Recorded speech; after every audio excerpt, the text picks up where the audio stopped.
Hello, welcome to your fourth Python tutorial, and in this video we're going to talk about numbers. Before we do anything, I want to talk about the Python interpreter. In our previous videos, I once mentioned that Python is a high-level programming language, and that means it's abstracted away from machine code, which also means it is easy to read and write and understand. So computers don't automatically understand Python code. The code has to pass through the Python interpreter. So what is this interpreter? This interpreter is basically a shell which a Python code is going to get pumped through in order to get executed. This can be done by writing Python code on the shell itself or running a whole Python file through the shell. So to activate this Python shell, you have to make sure you have Python installed on your computer, and to check if Python is installed, you can just do Python and we say -v, and you can see we have Python 3.11 installed on our computer. You can also do Python --version, and this will also check this for you. So we have Python 3.11.2 on our computer. So let's head over and activate the Python shell. So to activate this shell, we have to do Python and you hit enter. Now you can see the Python interactive shell. Here you can write a valid Python code and it will get executed. So let's do 1 + 1 and we get 2. Let's do 5 + 5 and we get 10. You can also store these numbers in a variable and say num is equal to 8 and hit enter. Num gives you 8. So you can write any valid Python code on this shell and it will get executed. So we can also exit this shell. The way you do this is by doing an exit and with brackets, and you exit the shell. Now you can also run a whole Python file here. So let's say you're writing your Python code somewhere else in a text editor like PyCharm or VS Code or any of those, and you want to run that file. You can do it here by just saying Python and you specify the file name. So let's just say it's file name .py, and when you hit enter, it's going to run that file for you.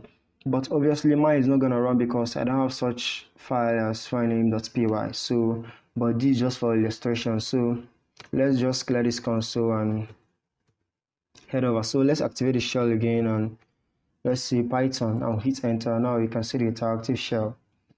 So before we continue, I want to make it known that in Python, everything is considered an object. And our object has attributes and it has functions or methods. So let's consider a real-life object like a bicycle. It has pedals, it has tire, it has a handle. These are the attributes of the bicycle. This bicycle also has functions or method. It can move, it can turn, it can accelerate. So these are the functions of that bicycle. So this also applies to Python. In Python, everything is considered an object and they have attributes and methods. So in this video, we're going to talk about numbers. So in Python, we have two types of numbers, which are the integer type numbers, which are the whole numbers like 1, 2, 3, and the decimals, which are the floating type numbers like 2.9 and so on. So the integers are the whole numbers and the floating type numbers are the decimals.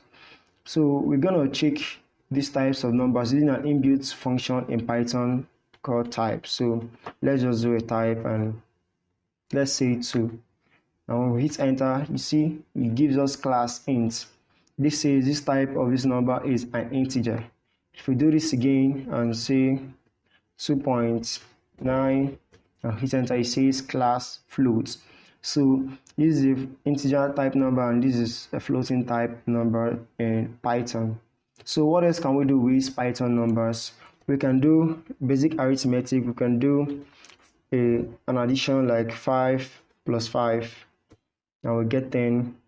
We can also do 5 - 5, we get 0. We can say 5 × 5, we get 25. Now we can also do division. We can say 5 divided by 5 and we get 1.0.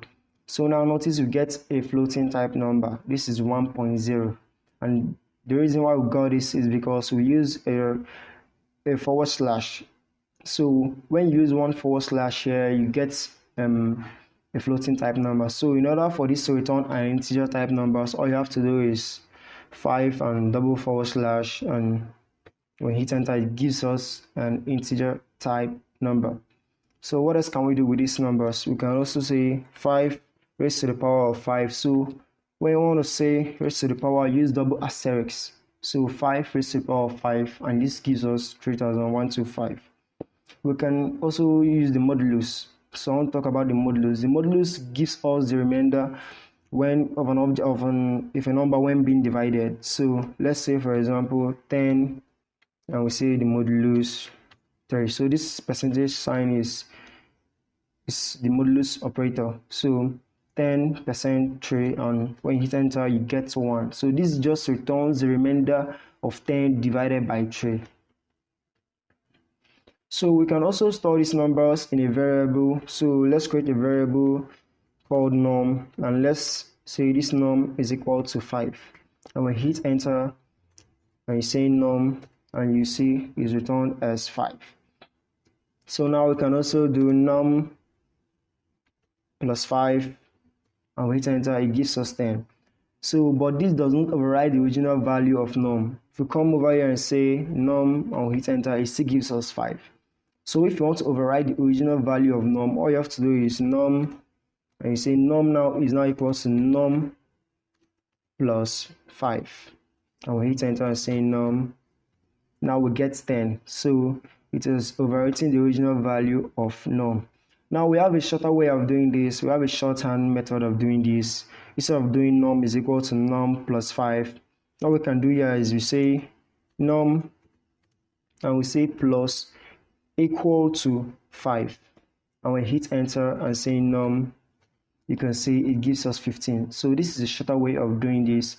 Now this does not only apply to addition, we can also do num minus equal to 5, and this is going to take away 5 from num. So let's hit enter and say num, and we get 10. We can also do num, and we say divide and equal to, let's say 5, hit enter, num, now we get 2.0. So these are the basic things you can do with this Python number. So I want to show you something else, which is the order of operation. So let's take a simple example. Let's say 5 plus 5 times 3. So this is going to give us 20. And the reason why this gives us 20 is because this operation here runs before this. So it did 5 times 3 first before this. So 5 times 3 is equal 15 plus 5, and it gives us 20. So the reason why this happened was because this multiplication sign has a higher stacking order than this addition sign.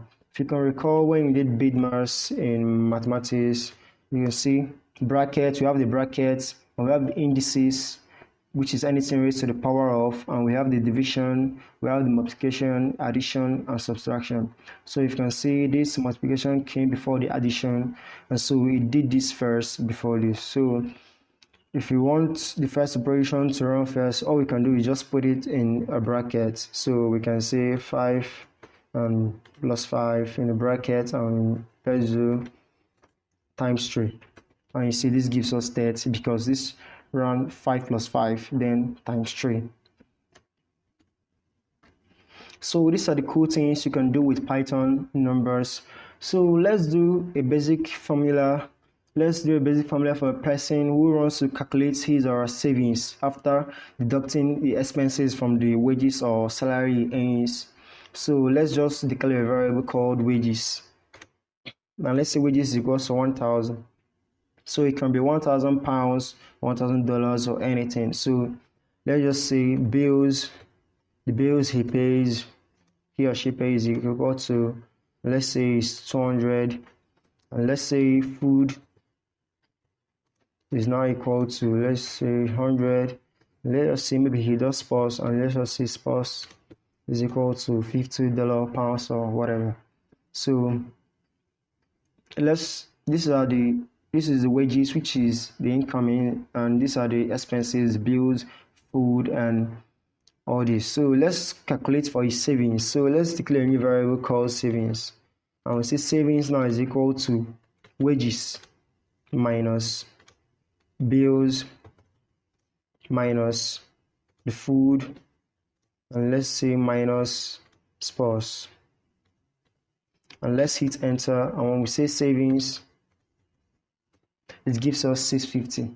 So this just calculated the savings of this person out from the expenses deducted from the wages. So these are the wages, the income inside, these are the expenses. We just declared a variable called savings, and we say this savings is now equals to the wages of the person, which are the incomings, then minus the expenses, which are the bills, food, sports, and now we say savings, and it gave us 650. So hey there guys, these are the basic things you can do with Python numbers. We're gonna do more numbers in the upcoming video. We're gonna use them a lot in this series, so stay tuned and thank you very much.